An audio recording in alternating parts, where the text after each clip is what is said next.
with our guy, Eric Dungey. We'll bring him in now. You can see him on qsportstalk.com. And Eric, thanks for hopping in with us. A little less professional of a production today without Brian, but we'll try and keep it loose and keep it fun for you. Let's start with what Garrett Trader was doing against Purdue. I guess your record is still intact. That's the good news for you. You still have the rushing yard record of 200 yards in a single game from a Syracuse quarterback, but Garrett was close to breaking it with 195 yards on the ground. What did you make of what was working for the Orange offense last week? You know what? He should have broke it too. I mean, he had everybody fooled in, the studio, on the field, no matter what. His fakes were phenomenal. He had those two fakes on the same play, but he does a really good job selling it. It's called the camera club, as Babers used to call it. And if you're fooling the camera, then you're doing a good job. And if you're fooling Babers, he's doing push-ups. Doing push-ups all week. It was great to see, and from a rushing standpoint, he's special. He's really able to break every tackle. He's able to see the field well. He's able to see where he can get extra yards. He does a pretty solid job of protecting his body. Sometimes he does take some of those shots where he gets held up in between the tackles, and those are always a little oof. And I understand what people were saying when I was playing now while I'm watching from essentially. But what he was able to do, he really put the team on his back there, and he still threw for almost 200 yards, ran for almost 200 yards as well, and 4 touchdowns. That's a good outing. But for them to be successful through ACC play, he's definitely got to do a little more with his arm, and he's got to get help on the receiving end there. There was a couple of bad drop balls that cannot happen when we get into the thick of the season. And we've already lost a Rondé. We've lost a offensive lineman, and it's just kind of been the tale of Syracuse. Is if we're able to stay healthy enough throughout the season, we're really going to go as far as the leaders will take us, and Trader's that guy. So you don't want him carrying the ball 25 times and taking on those hits, because they're gonna add up throughout the season, and we got a long road ahead of us, and we haven't even cracked into ACC play. So. No doubt. I mean, you touched on it there. The sustainability of it, I think, is what is on Syracuse fans' minds today. Because on one hand, that's about as good of a performance we've seen probably from Garrett Trader in a Syracuse uniform. So you come away excited about how he played.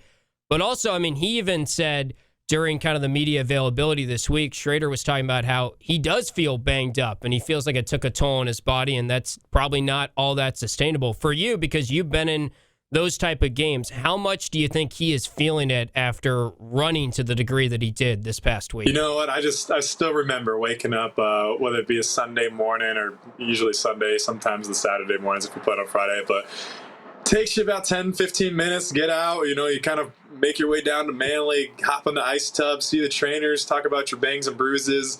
Monday, you're still not feeling great. You kind of, take an extra 20, 30 minutes to warm up. And then Tuesday, you got to be ready to go and start rolling because you got a game plan. And that's the live looks that you're getting in the full contact practice. And then Wednesday is more just refining, and Thursdays, just making sure you're locked in. So it's a quick turnaround. The thing about Syracuse, they have a phenomenal training staff. So they make sure that we're taking care of the guys. We got great facilities in order to get recuperated.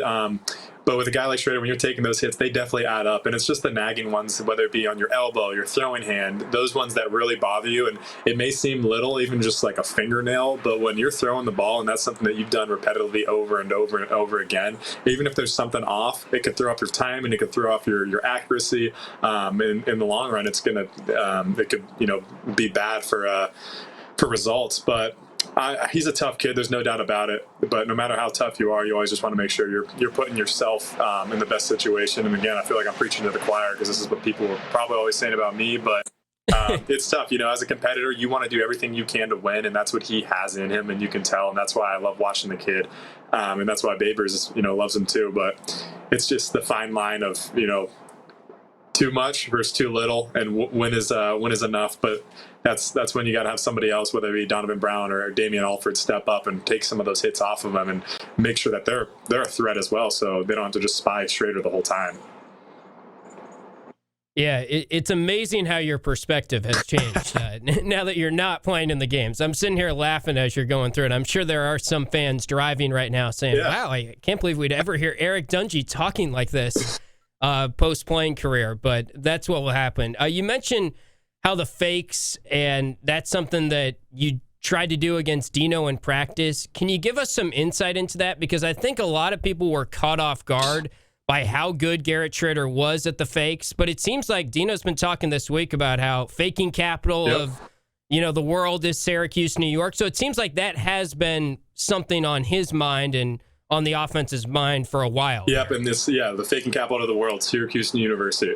So he always would say that, and he would say, make the ball disappear. And we worked every single day. I mean, whether it be spring ball, fall camp, during season, every single day we work with at least 10 minutes with the running backs, and you work on those meshes, you work on, those reads, because that's one of the most crucial parts. Everyone's asking, you have a read key, you're reading your read key, and you could pull it at the very last second. And that's why you have to have a great relationship with the running back. So that's why if a backup comes in and he's working with the starter for the first time or vice versa, it could be difficult, and that's where you see some of those fumbles and some of the times when the ball drops on the ground, because it's a repetition thing. You got to do it over and over and over again, and the better you get about it, he would always say the running backs have to make sure you're carrying the rock the baby.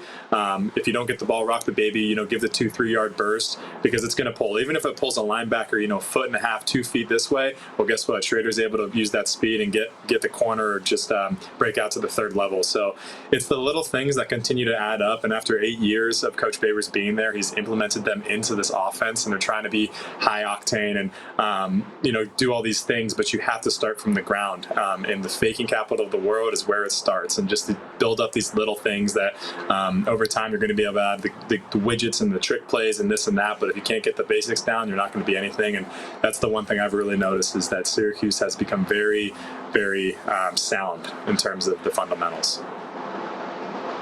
Yeah, and it's a team effort, too. We're giving Garrett Trader a lot of the credit. LaQuinn Allen has to sell it. Everyone has to sell it there. So it has been impressive. I wonder a little bit, now that Trader has done sort of the hide the ball tactic to it, and that's on film, do you think we're going to see it maybe less now, or is it going to be tougher to pull off now that defenses have seen the film of that? There's pros and there's cons of that. The pro is that somebody else is going to be responsible for Schrader at every point now. The con is I don't know if the fakes will work as well anymore, because it was the first thing everyone's like, oh wow, this hasn't happened, and that's just film study too. They realize, hey, this outside backer who has got to contain, or the cornerback, he's very unfundamental, as you'll say, and he's going to crash in, he's going to see the ball. So if you sell it and you just wait that extra second and a half, and it could be scary because you got your back to the play, you don't know what's going on back there, but it's trust or faith, belief without evidence, and you go from there and you make the best of it. And that's definitely what happened, and that's just great film study. But you can guarantee Army's seen that on film. And the thing I said about Army is they are going to be the most disciplined team that Syracuse faces all season.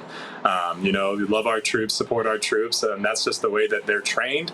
And I would hope so, as they protect us after their collegiate careers. And you got to take your cap off to them. I got all the respect in the world for West Point, but on the football field, go Orange, baby. So I'm hoping that we can get it done. But they're going to be disciplined, and they're going to know their gaps, and they're going to know their assignments. Army didn't have a single penalty last week. They also did not allow a sack or turn it over. So they're certainly not a team that's going to come in and beat themselves, and it's going to be interesting to see how that plays out tomorrow. Another thing I want to ask you about, we're seeing the playbook kind of open up under Jason Beck a little bit more each game, and especially last week. We saw some option stuff. When you're watching, how much of the playbook do you see kind of what you guys were running when you were there, and how much are you seeing some new stuff that is more specific to what Jason Beck has added to this offense? I see just a lot of similarities. Babers always has his wrinkle, and he wants to keep it the same. You can tell Jason Beck has added some of these little nuances, which is great to see, and he's still. Babers, I'm sure it's a fine line. It's like a tango that Babers wants to go fast. Beck wants to be, fundamental and implement the things that he's done that's worked so well. But I think they've done a good job with it, and it's going to just get better throughout the season. The run game looks very similar, the same read keys, all that. I just noticed that they do the same thing with the back, with LaQuinn, getting him and out in space, creating these one-on-one matchups with the linebacker, because LaQuinn versus any outside linebacker or middle linebacker, if you can get the matchup, he's going to beat him. So it's just creating the mismatches in KYP. Know your personnel, know who you're going against. And I feel like that was the biggest thing for us week in and week out. We try to find our rabbit. Who's our rabbit on defense? Who are we going to pick on? Who are we going to make look bad? It sounds rude, but essentially it's just the way football works. You got to make sure that if you're not sound and you put that on film, we're going to attack you and make you prove that you can cover. Chatting with Eric Dungey, as Brian Higgins does every Friday on the 315. Jordan Capozzi and Tim Leonard filling in. Eric, with Purdue last week, Dino Babers was quite open about how important that game was. Clemson next week. We've heard a lot of different opinions on trap games, whether or not there's any validity to the premise of a trap game. As somebody who's went out there suited up in big games, and especially for a guy like Garrett Trader, who just a couple of wins aren't going to help him. He's looking big picture all season long. Do you believe in the idea of a trap game? How does something like that, how did it impact you when you played? And do you think it's legit and something to look out for? I mean, it can be. Sometimes you're overlooking, and sometimes it's like the hangover. You lose to, remember we lost to Clemson, then we played Pitt, which was a team we should have definitely beat. And it was just, we were a little sloppy and this and that. And it was just kind of like a little hangover that you had. But as far as trap game, I think the best mantra that we had my senior year, and I think that Syracuse has kind of picked up on as well with this class, is just game by game. Every game, no matter what, we're trying to just go 1-0. That is the objective. That is the goal. Don't worry about what happened last week. Don't worry about what's going to happen next week. Our goal and our mission right now is Army. We're talking about ACC as outside perspective, but for you to be successful, you really have to just look at each week as a blank canvas, and just know your roles, know your responsibilities, know the game plan. The game plan is going to be constantly changing. You can't look forward to another game, because if you're looking past, then the future, or the present's really going to sneak up on you. And Army's a tough, like we said, they're disciplined. They're not going to beat themselves. Hopefully Syracuse can force some turnovers here and there, but they controlled the ball for 45 minutes last week against UTSA, and that's insane. The fact that UTSA was even able to score, I think, 27 points on them, that's impressive. But Syracuse has to capitalize on all of their possessions, and they have to make sure that they're taking care of the ball and not giving up free yards, whether it be an offsides, false start, procedural penalty, and making sure that they're just fundamentally sound, because Army will be. Yeah, the battle of tempo is going to be really fascinating tomorrow because of, like you said, Army possesses the ball so much. I'm curious, from your standpoint, do you think Dino Babers and Jason Beck and the offensive staff are going to try to slow down their tempo at all so that they aren't just keeping the defense out there constantly and wearing down the Syracuse D? You know what? I think that Syracuse is going to really try to jump out to a big lead, and I don't think they're going to change. If you can get Army out of their, forte, and you can make them throw the ball. Army doesn't throw the ball. Their leading receiver, 8 receptions, 250 yards. That's insane. That's just because they're always waiting on the run, and they're going to get a big play over the top. So if you can make Army throw the ball, nothing against Bryson Daly. I'm sure he's got a strong arm, but when he throws the ball, it's not very pretty. It's always a little wobbly. It's always this and that. They're not meant to be a passing game offense. They are going to control the ball. They want 3 to 4 yards every play. They want to get these 10, 15 play drives, wear you down, keep your offense off the field. If you have the ball, you're more likely to win. It's just common sense there. So if you can make them get out of their comfort zone, that's how you're going to really just dominate the game. And that starts with jumping off to a 14-0, 14-3 lead. Yeah, it's going to be tough for them to come back at all, considering the style of play that they have. So It'll be fascinating to see who takes the opening kickoff, and then from there, that might sort of dictate the tempo going forward. So 3 games in to this point to the season, we've seen one litmus test, true test game last week. Syracuse, I would say, passed it with flying colors, got the 35-20 win over Purdue. What would you say is the ceiling for the Syracuse football team? And has your thoughts on that changed at all after 3 games? You know what? I think that they picked up where they left off the start of last season. 3-0 start. We're trying to get back to that 6-0. But like I said, it's week by week. You got to take it week by week, and they've been impressive. Last week wasn't pretty by any means. Defense was put in some bad situations, but at the end of the day, they made the plays when they needed to. They forced 7 fumbles and a lot of turnovers, 4 turnovers. It's just impressive. Anytime you're winning the turnover, +2 in the turnover margin, the odds of you winning go up. I believe it's like you're 80 to 85%. So anytime you're doing that, and it becomes contagious. Brian was talking about that. He said, so I feel like in the past, we've always been talking about turnovers, and it becomes contagious. It becomes kind of, I'm going to say mantra again, because that is really essentially what it becomes as your defense. And then other teams are thinking of it, and you just keep it going, and to point out the elephant in the room, and then teams, they're like, all right, we're going to protect the ball. It's like, obviously you're going to protect the ball. You don't need to, preach that to somebody. They're not going to be trying to give it up, but when that's on your mind, it's just this weird subconscious thing that goes on.